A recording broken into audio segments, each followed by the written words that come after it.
at this point, obviously James Dean is locked in as the 2025 champion, but it's a super tight battle for second in the standings between you, Adam LZ, I think Fredric, Aasbo, and you guys are within like 10 points of each other. So I know we've talked a little bit about your experience and kind of how long you've been drifting, but does that narrow margin of error still kind of get you nervous at all, or are you pretty chill going into this finale? I have been so these are seconds and thirds up here. So I've been in this position quite a bit. It's a lot easier knowing that the best you can do is second than going for a championship fight, because it's been, I don't know, the last 3 or 4 years that we're constantly going into the final round. Is it going to happen? Is it not going to happen? You try not to think about it, but I mean, come on. It's like the biggest achievement for somebody like me. Like, that's what I want, right? That's the biggest achievement. But, you know, as soon as you get it, it's on to the next. I want another one. I want this. I want that. So I'm very happy going into this round, knowing that I just get to enjoy the actual race, enjoy the competition. Because in years past, it's like, it's all you could think about. You try to put it out of your head. You can't. The team, all eyes are on you. The media, all eyes on you. The cameras have all eyes on you. And who knows, maybe that's how it's going to be going in, because the race for second is so tight. But at the end of the day, I think all we can do is show up like we have the last couple of weekends.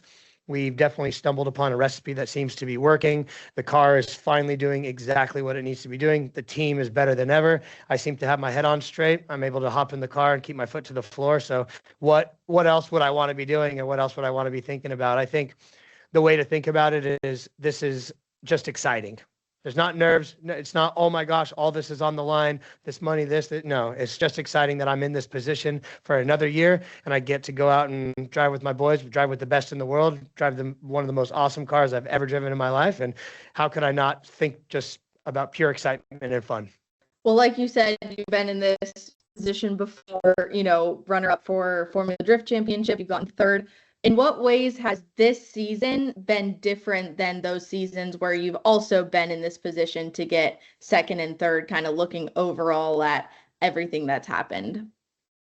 And the funny thing is, although the results might not have shown it, because there's been years where I was off the podium less than I was on the podium. We were on the podium, I don't know, 7 out of the 8 rounds or something crazy like that, and still got second place. And then this year, maybe started off a little bit slow, but we've really turned up the intensity towards the last half of the year.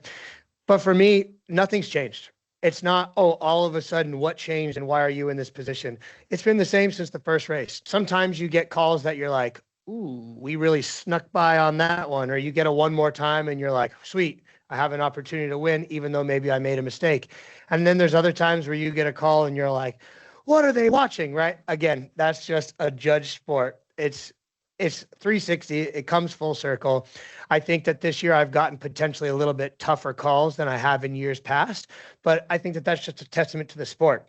The drivers are all so freaking good that when you think you got it, and then the judges think the other guy has it, or one more time, you're sitting there like, what the hell what happened? But it's because everyone is driving so good.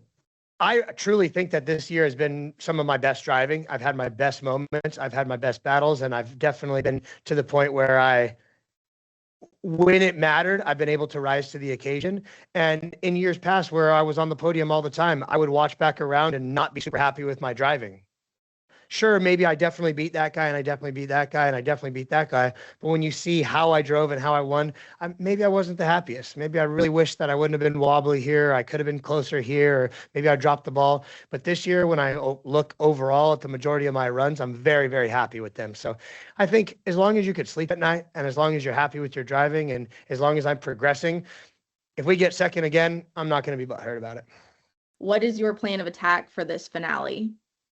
Show up tuned up to 11, put your bumper on every wall, put your tire on every line, time your transitions behind people with maximum risk, be close to everyone every single lap, and go out and lay down lead laps from the first lap to the last lap of the weekend with your heart on the line and your foot to the floor.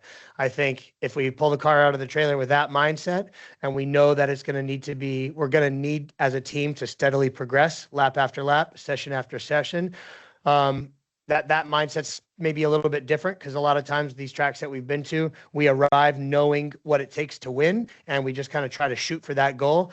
None of us know what the sickest possible thing is and what mediocre is here. So knowing that the team and I need to rise to the occasion, and every lap kind of put our hearts on the line and take a little bit of risk and see what happens. I think that that's all you can do. The game plan is to show up ready to win.